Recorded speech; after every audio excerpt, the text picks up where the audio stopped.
You're watching the Kop TV, the voice of football's most famous stand. Salah to settle it in front of the Kop. Yes, good afternoon and welcome back to the Kop TV, the voice of football's most famous stand. It still is. Make sure that you're getting involved with this match preview. Brighton versus Liverpool. Who better to ask on to preview this game than two of my favourite Brighton fans out there? It's only Ben and Maz from the Seagull Social Podcast, not the Social Seagulls, as I've called it not before. that I was going to say. I'm sure there's a podcast for that out there as well somewhere. But You're saying this is the most famous stand, but have you ever heard of the North Stand at the Amex? That's up there, mate.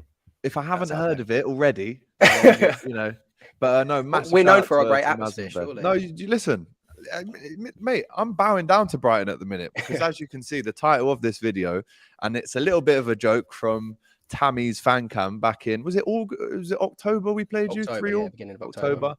And she said, and I quote, Maz, you're a bad man for even reposting this video. But obviously, as a Brighton fan, I guess you would. She said, and I quote, we made them look like Real Madrid. Fast forward on, what are we, 4 months later, and I have quite cleverly titled this video, Brighton are playing like a prime Real Madrid. I want to get both of your thoughts. We'll start with you, Maz.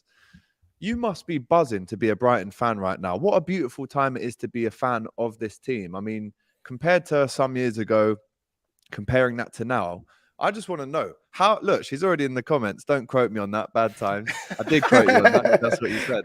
But guys, what does it feel like to be a Brighton fan right now?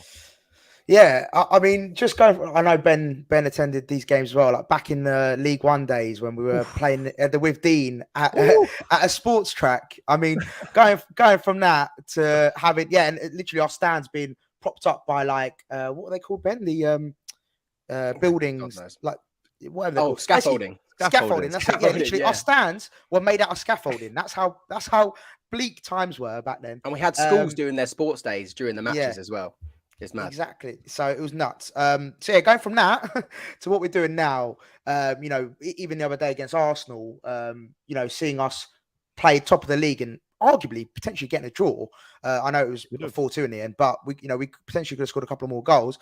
So to go from that to what we're doing now and playing the football that we're playing and just the buzz around the club, it is crazy to think that, only 6-7 years ago, we were playing in the depths of League One, even like League Two, etc. And then the way we've sort of come up, and our club is very well ran at the moment now with Tony Bloom, and no matter who leaves, who comes in, who goes, it feels like we've always got someone to replace whoever leaves. So it's just an incredible time at the moment. And I was actually telling people at work, I feel like, have we hit our peak? Because I feel like if we have, I'm going to try and cherish this moment and drink it in. Exactly. Soak it all up, because if it is, I'm happy. Well, I'm not. I'd love to get Conference League, but it's a great time to be a Brighton fan at the moment.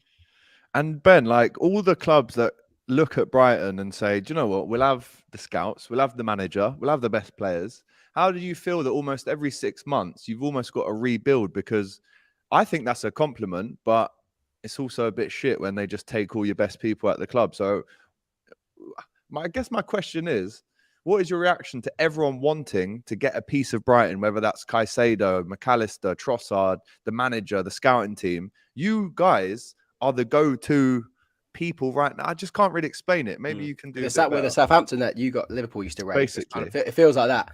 But, like I said, they can take all our staff, they can take all our best players, which is disappointing when it happens. But the best person at the club is Tony Bloom, our chairman. He's a fan of the club. He's pumped so much money into the club to get where we are today. And unless Todd Bowley somehow manages to give him the assistant chairman role at Chelsea, then I don't see Tony Bloom going anytime soon. And as long as we've got Tony, then the fans trust him like a crazy amount. So I think we'll always be in safe hands under him, no matter who you take from us. And what's the crack with the scouting? Because the way you guys find players in the depths of South America, in Asia, I'm talking about players that no one will have ever heard of. Fast forward 6 months after, they're being touted around at the very top clubs. I mean, your scout, I'm overly impressed with Brighton. I have to say, there's absolutely no hard feelings towards this club. Normally, I throw a cheeky couple of digs in on these match previews, but I genuinely, and let us know in the comments if you agree, I can't say a bad word about Brighton from how well you're run. I mean, Tammy I'm back trying in to the think as comments there. Liverpool should take a note out of Brighton's book. 100%. So how do you feel about the fact that you've got all this nucleus of a great team, and then they get picked away? But like you said, Ben, replace. The scouts are unbelievable. Obviously, at the moment, the hot topic is Kaoru Mitoma. 3 years ago, I think he's one of the Playing for uni teams, right? Every university. It's crazy. But then if he does go in the summer, obviously we wouldn't want that. No one's heard of this next guy that's going to replace him, called Simon Adingra, who's on loan at our Belgian club, USG. I've already got him from a Norwegian team, I think, or a Danish team. And he's balling out there exactly the same as where Mitoma was last year. So we've got another guy coming through straight away as soon as Mitoma goes. And even if Trossard goes, we've got more people coming through. But yeah, I think just there's some of the stories are brilliant. And even Southampton more recently, they signed someone from an Argentinian team, I believe, or from Racing Club. So the people are starting to maybe see what we're doing and do it themselves. And I think their guy plays well as well. Yeah, I think as well, it's similar to Brentford, I think, because obviously historically Tony Bloom's had some beef with the Brentford owner, I think they've got very similar methodology, like approach to the game, where I think it's very, statistic based. They do that, they very much into finding the next sort of gem coming up through. Because obviously Brentford have bought in quite well. They've bought well. They're playing very well. They're doing very well in the Premier League as well. So I think, with the approach that Tony Bloom has, it's very methodological. Like he thinks about what, it's always one step ahead. So if someone does leave, someone does go out the door, who's going to be there, ready-made replacement to come in and do a job. And I think that's just the way he's been going for the last 3 or 4 years. And the coaching helps as well, because no matter who we get rid of, our team is based on roles in the team. It's not individuals. So as long as you can do the role brilliantly and you're working with the players well, then anyone can kind of do it. It's just, you've got to be a team player and press as a team. Otherwise, if you're not doing that, you're not in the team, basically, like Trossard isn't at the moment. There you go. And obviously, weren't we together for the last? I swear we were with each other for a Liverpool Brighton game. For 3-3, yeah. De Zerbi's first match, by the way. It was. And we're actually going to be together on DR Sports hosting the Saturday football show together again on Saturday. So if you haven't ever watched the Saturday football show, trust me, Saturday is the time to watch it. Maz, you mentioned then, and we will get into the specifics of this game, but you mentioned then about the Conference League. What is Brighton fans' most realistic and honest expectations of the best that can happen this season? How far can you go? Yeah, I think, in an ideal world, it would be to get Conference League. But again, at the beginning of the season, if you told me mid-table, cool. I'm happy with that. I think just to maybe progress, because we finished 9th last season, which was obviously a club high for us. To go one step further, maybe 8th, 7th, I would have bit your hand off. But the way we're playing right now, it's like, what can we achieve? What can we do? So Conference League, I think, would be the absolute pinnacle for me. I don't think realistically we'd get Europa League or Champions League. I don't think that's going to happen. But Conference League, I don't see why not. The way we're playing at the moment and the players that we got balling out. Obviously, if they get picked off in January, that's a different story. But we'll see what happens. So much love coming in for Brighton in the comments. Brighton are such a likable club. They must have some affiliation with clubs in South America to help with the scouting.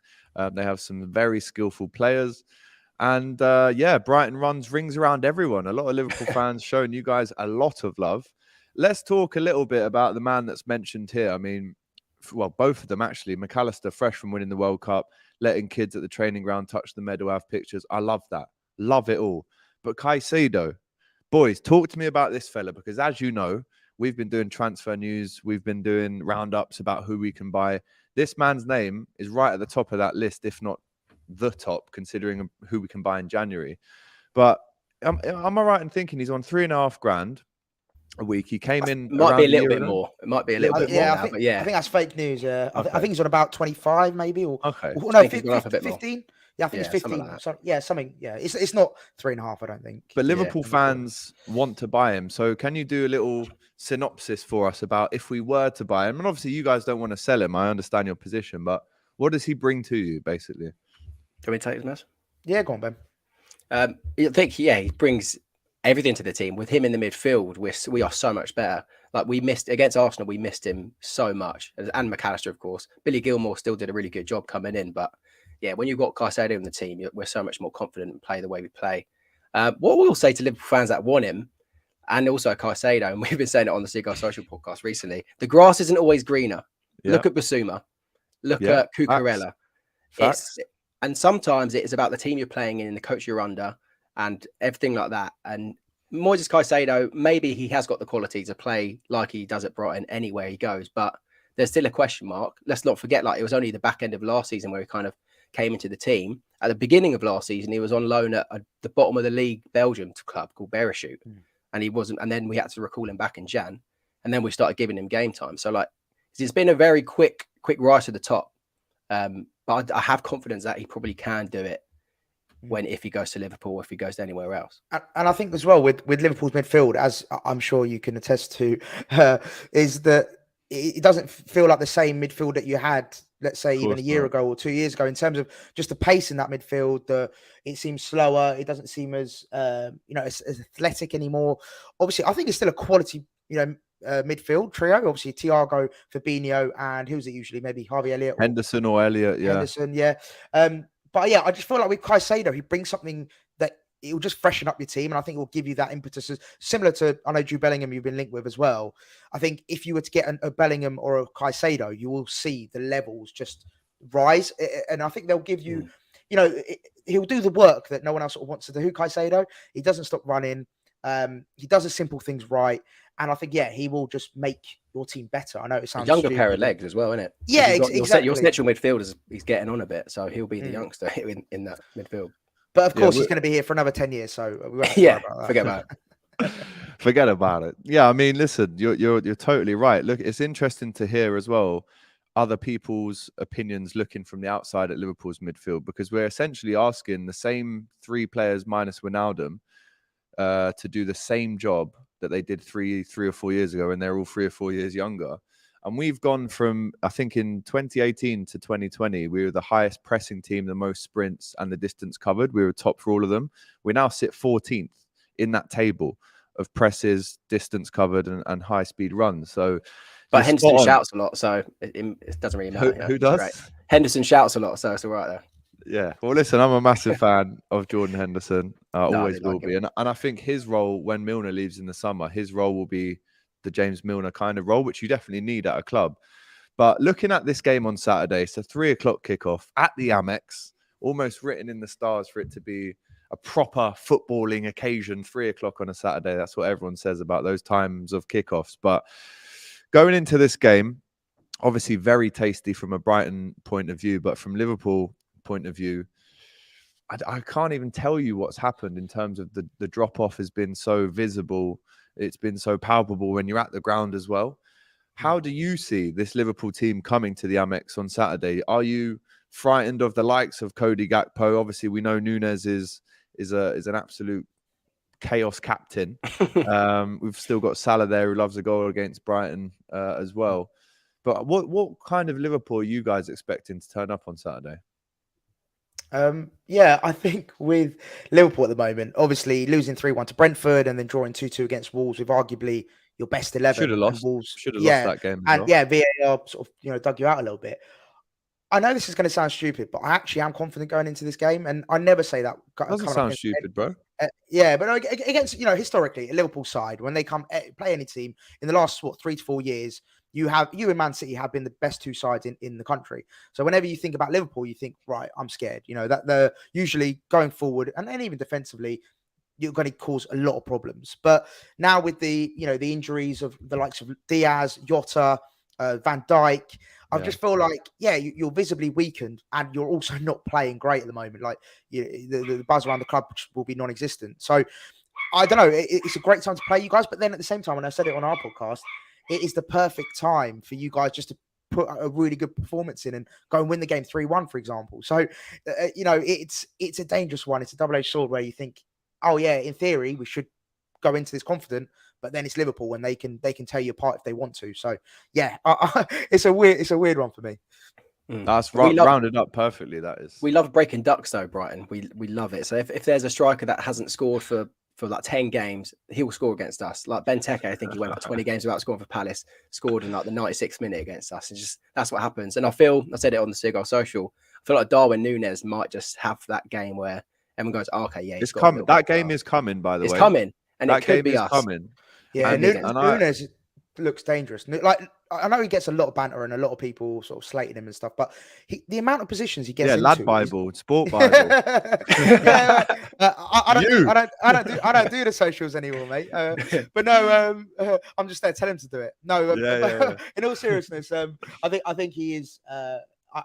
When you watch him play, he does spurn a lot of chances, especially 1-on-1 and goals that you expect him to score. But the positions he gets into are really good. Like, he's really intelligent. He's quick. He's strong. He's got a lot of attributes to be a class player. And I think someone made a really good point about his first season at Benfica. I think he scored 2 goals, and then in his second season, he scored I think it was 22 out of 25 or something ridiculous. So I think he needs that first season to sort of bed in, and then second season, I think he'll come to fruition. I think there's a lot of similarities between his first season and Salah's in the way that in Salah's first season, it was often said about him that he needed 3 or 4 chances to score a goal. He still ended up scoring 44 goals that season, by the way.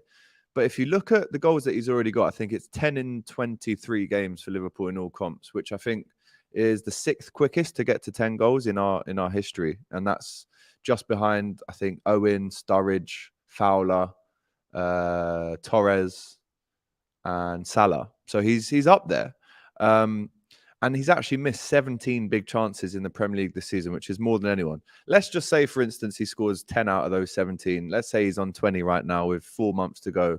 I got pelters the other day on DR Sports for saying, and it was pretty much what you just said, Maz, next season, we could be talking about someone who does score 45 to 50 goals, purely because of the service that he'll get, the space that he finds himself with, the pace that he has. It's all coming. We're just waiting for that one game for him to explode and score 3. And I hope that it's Saturday because we need it more than ever. But Tammy agrees with me here. She says the Nunez train is coming. You can see him improving in every game.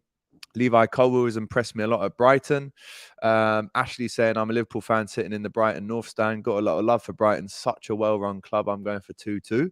Keep an eye out for Ashley. Keep your nut down. Sorry, wait. She's a Liverpool fan in the. Oh fuck! This annoys me. So this just sums up. This sums up the Amex, doesn't it? Really. That's the problem. Tourists. Brighton played midweek, so Liverpool should be fresher. No excuses. So Bear here is looking for a big Liverpool performance. And there's just loads of comments that basically say we're not that confident about going into this one. Looking at this game on Saturday, we've spoken about the injuries. Liverpool are going to be very changed. So Alisson will be in goal after his absolute horror performance against Wolves. I mean, I say that we were lucky to draw that game. In a way, we were unlucky that he decided to throw out 2 clangers like that in the game. A weird game to watch. So he'll be playing. Trent will obviously be there, picking up the assists. I think it was his first assist for Nunez the other night since April, which is unbelievable stat considering how many assists he get. In the defence, it will be Konate and Matip. It will be. And I think their only performance together so far this season was a period at Brighton, which we lost 3-1. And obviously Van Dijk went off. Left back, we could have a toss-up between Robertson and Tsimikas, no problem. But in the midfield, this is where I think this game is won and lost. And De Zerbi is going to be saying to your boys, get at them in this midfield. They can't run. I mean, our defense has been so exposed because of the lack of cover in that midfield. But I guess we're going to see Thiago. I guess we're going to see maybe a Fabinho. I wouldn't be so mad if he did play a Harvey just for that youth. And then up front, it's a bit of a toss-up. I think Firmino's back and ready. Jota and Diaz still out, but we could see Gakpo, Nunez, Salah for the first time. We could see the Ox maybe cutting in off the right. Who scares you the most out of the Liverpool players? I mean, obviously it is a slightly weakened team still, but who are you looking out at thinking we've got to stop them still? I get Salah was always going to be a threat. Nunez, I think, just because of the chaos, like our defenders might not be able to deal with him because you just don't know what he's going to do. I think Nunez really, he's rapid, and sometimes our defense can be a bit shaky when it comes to dealing with a pacey striker. And that we kind of had a selection headache with us as well. Like, do we play Veltman on the right to deal with Gakpo, or do you bring Tarek Lamptey on to deal with the pace, even though he's like a foot, like Ryan said on our podcast, he's a foot smaller than Gakpo, and probably defensively less sound than Veltman is. So we've got a few headaches in defence. But I think Nunez will probably cause us trouble the most. Yeah, I agree with Ben in terms of Nunez being probably the biggest threat at the moment, just because he's so unexpected. You don't know what he's going to do next. But I personally think where the game will be won is in midfield, and I'll go out there and say it. I think right now we have got a better midfield. If you do it through 3 versus 3, like Caicedo, McAllister, and Pascal Gross, if you base it on form, and versus Henderson, Fabinho, and Thiago, I think right now based on form, I think you've got to give it to us. But if you want to break it down into individual players, of course, Thiago is one of the best midfielders in the world. Yeah, Thiago again. Sorry, Fabinho. I rate him highly. I think he's class. Maybe he's had a bit of dip in form, but he's amazing. And Henderson, the jury's out. But yeah, I think the midfield trio, that'll be the biggest battle. And I think if we can win that, if we can come out on top, it's our game to lose, I suppose. But yeah, it's going to be a really tough game. Funny. Dross midfield, Pascal Dross. I think another one for us is obviously Trossard loves scoring against Liverpool, but he's been out of form for us. So maybe it's a question for you, Alex. Would you bring him in because you like scoring against Liverpool, or would you start the youngster Evan Ferguson because he's probably been in a bit more form? Is this for you? I'm thinking of because I'd actually like Trossard at Liverpool. Whoever has a good game against Liverpool at Anfield, we sign them about 6 months later. Do you know what? This Ferguson as well. Just when I thought that maybe it had all dried up, the amazing scouting, you get this Ferguson kid in. He's like 18, 2-2, isn't it? Including a winner away at Everton, or you won 4-1, didn't you? No, so 5-1. 5-1. I mean, oh no, it was 4-1. So 5-1. He looks like a good player in terms of the physicality. He can score a goal.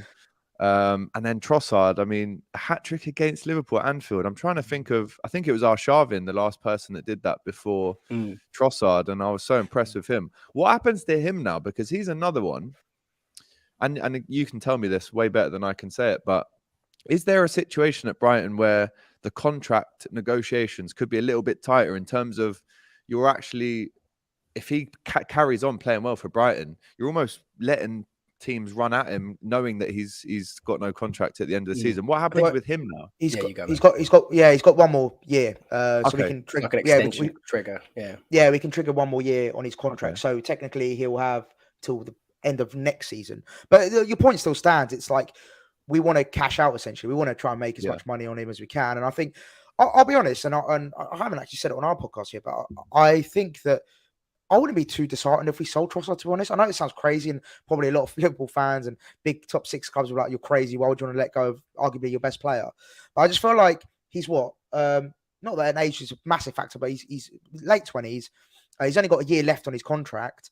Why would we not cash in? And the players that we've got at the moment and the ones coming through, I think are just as good and can replace him. It's not like, we've historically shown that we can replace these players that we lose. So why is Trossard any different? And De Zerbi came out and said since the World Cup, he's putting in minimal effort. And I think if a player is visibly showing the manager that he doesn't want to be there and he's not putting in the effort, why would you want to play like that? There's a lot of players in Brighton, McAllister included, that probably are looking at a move deep down, in the back of their heads. They're thinking, Brighton's a stepping stone. But they put their effort in. They keep playing to their maximum abilities. And if Trossard's going to essentially throw his toys out the pram, do we want him really? And if we can get maybe 20 million for him, I'll take that all day long. I don't know if you agree with that, Ben, but yeah, that's definitely what I do. Yeah, he definitely is. On his day, he's our best player, one of anyway. But like you said, I probably wouldn't be disappointed to see him in the summer because it'd be a shame to let him go for free. A bit like the Basuma thing. We wanted to cash in on him before his contract ran out. Get some money for Trossard, and like we said earlier in the show, like we can replace players. We've proven. Well, you heard it, Liverpool fans. 20 mil gets you Trossard, so let us know in the comments. I would probably say more, to be fair. No, you said 20, mate. He's only got a year and a half left. Like, surely you can't. I don't know. We squeezed 30 for Biss, didn't we? I think 25 to 30, 35. Yeah, it was a really weird one. I think 20 to 25 is about realistic. I think for the considering age, the situation. I'd say age, contract. Premier League proven though, man. Some player. I actually saw bits of him at the World Cup. You were in Qatar as well, weren't you, Maz? I think we must have just not on purpose, but we didn't bump into each other, did we? I was like, look, Alex, I was like, Alex is out there, boys. Let's not go anywhere near him. I think I got out there literally at the end of the group stages, so I got to see the beginning of the quarters, and then I was only out there for 4 days, so that's probably why we didn't.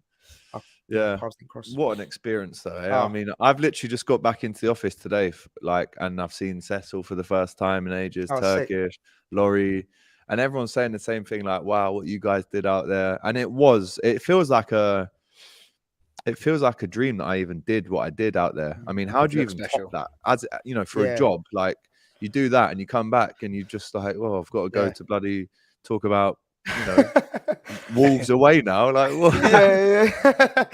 Seeing Messi, I got very lucky. I got to go watch Argentina, Australia in the quarters. In the last 16. Sorry, and just getting to watch McAllister. Obviously, it was incredible, but Messi as well.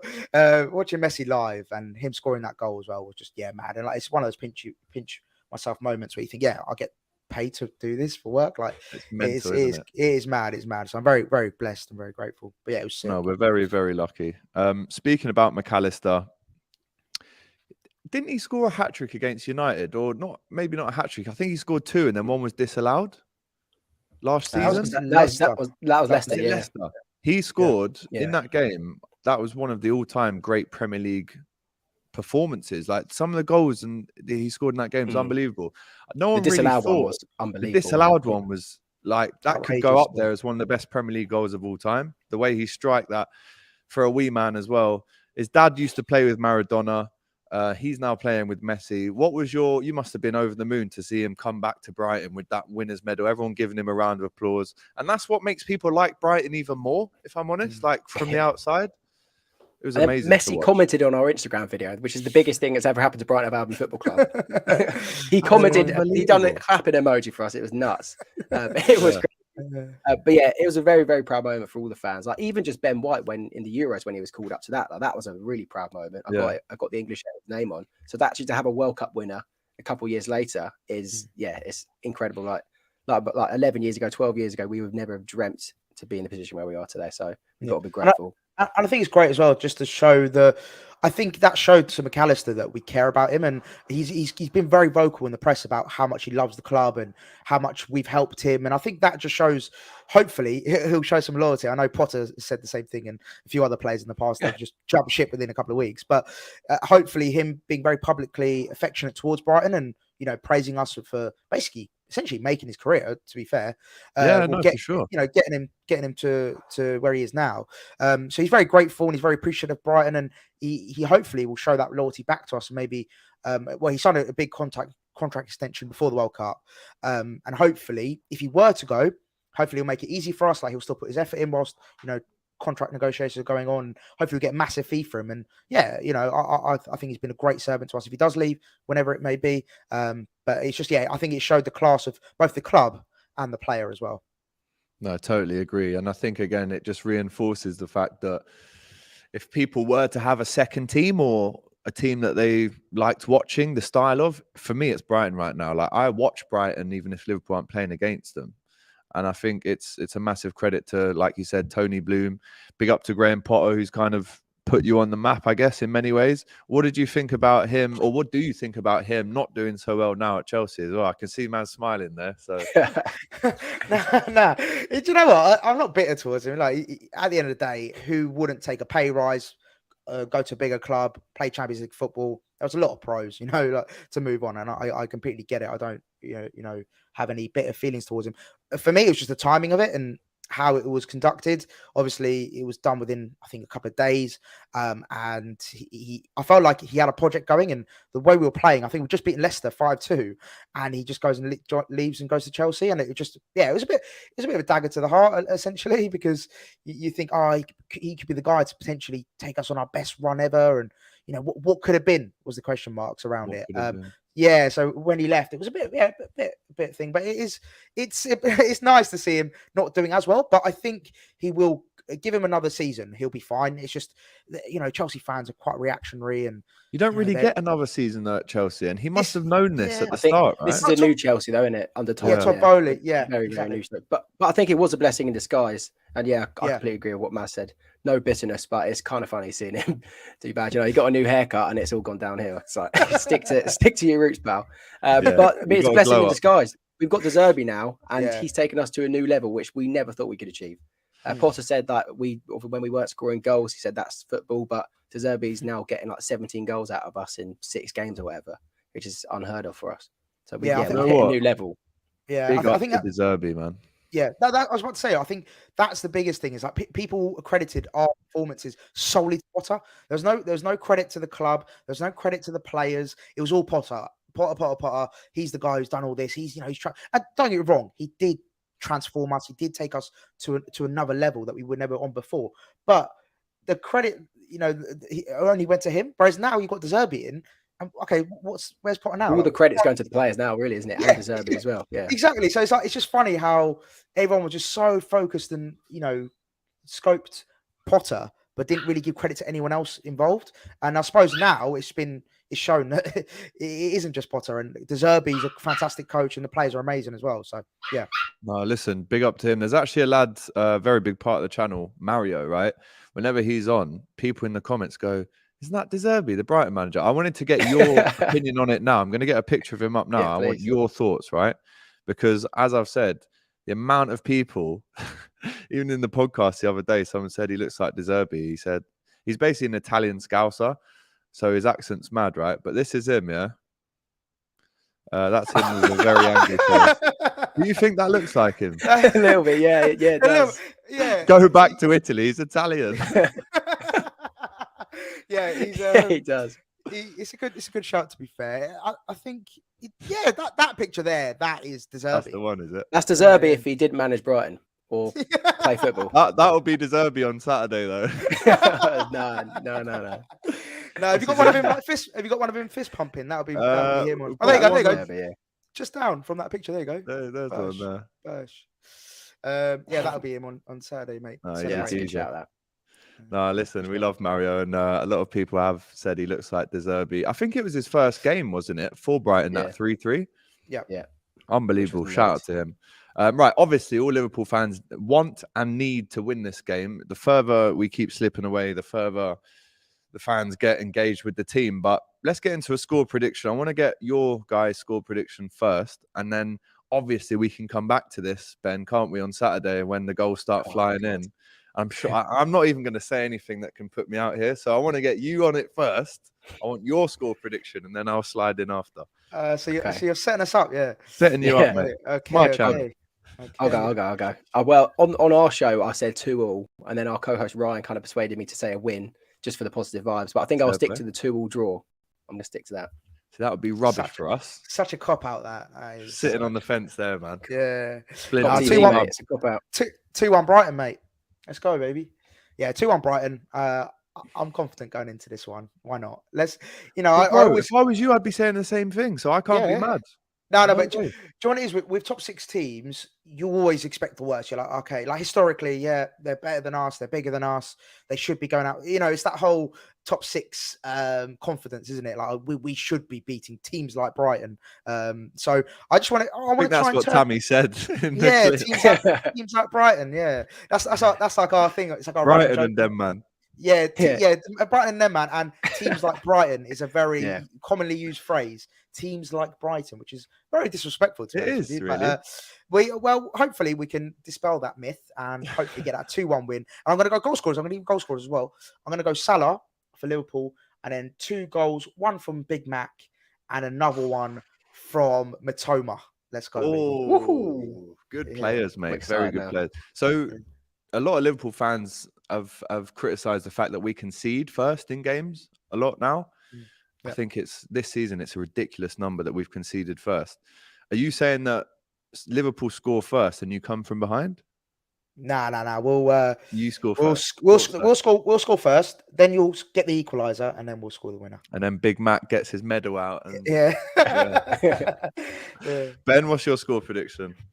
Yeah, it's a 2-2, but I don't know the order of goals. Maybe we'll nick one towards the end. Just feel like that we can do that. We do have late goals in us sometimes, so yeah, I reckon maybe it'll be 2-1 Liverpool. We might get one in the 80th minute. Okay. You know what you just reminded me of, Alex, is the the scene out of Breaking Bad when Gus holds the thing up.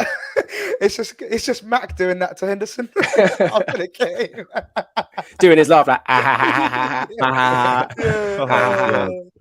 I also heard that all the Argentinian lads were calling him like Rubio, which is ginger in Spanish. And then Messi and said, Messi. guys, don't call him that. He doesn't like it. So stop Yeah. it now. Yeah. Because I played with his old man and he's all right. He's one of us.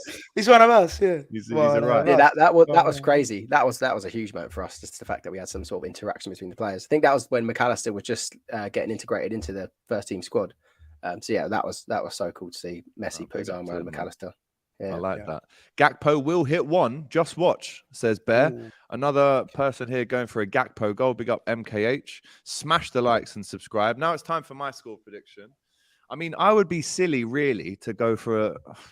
It's a catch-22, right? Because, like I said, we have to win this game. It's not let's get a draw. It'd be a good result. No. We have to win this game. If we've got two any Liverpool chance. fans say this, Maz. It's nuts. Yeah, bro, it's horrible. But at the same time, who am I to discredit Brighton for the work that they've done? I think when we played you in October, I was probably chatting 3-1 win to Liverpool, and it was 3-0. I think we've drawn in lockdown against you there as well. So listen, I'm torn, man, because if I say 2-2 and that happens, I would be fuming because, again, we need to win. But if I say 2-1, 3-1 to us and we lose, I'm going to look like a right tit. So I'm going to do a Maz and I'm going to go 2-1 Liverpool. I've got to back the boys. I'm looking for a big performance from Darwin. He's got to start scoring some more goals in the Prem. Gakpo, is this the time when he lights up a game and then he becomes undroppable? I don't know. Let us know in the comments what you think.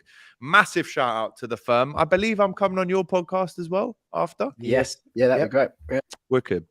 And as I said, Ben and I will be watching this game live on the Saturday football show. It's going to be an absolute belter. I can't wait. But guys, massive shout out to you for coming on the Seagull Social podcast. Also, Maz all over Instagram, YouTube, whatever you want to call it right TikTok now. sensation, we call it. In the office. Do you know what, bro? Big up to you though as well, because you smashed it in this last year, and I'm proud of you, man. Big up. I appreciate it, bro. Appreciate you. But there we go, right? The boys have had their say. They're going for either a draw or a Brighton win. I'm going for a slim Liverpool win. Let us know what you think in the comments. Take care, and I guess we'll see you after this one. It's going to be an absolute belter. Up the Reds. All the best, boys. Whoa. Just before you go, don't forget, give us a like, drop us a comment and subscribe to the Kop TV. the voice of football's most famous stand.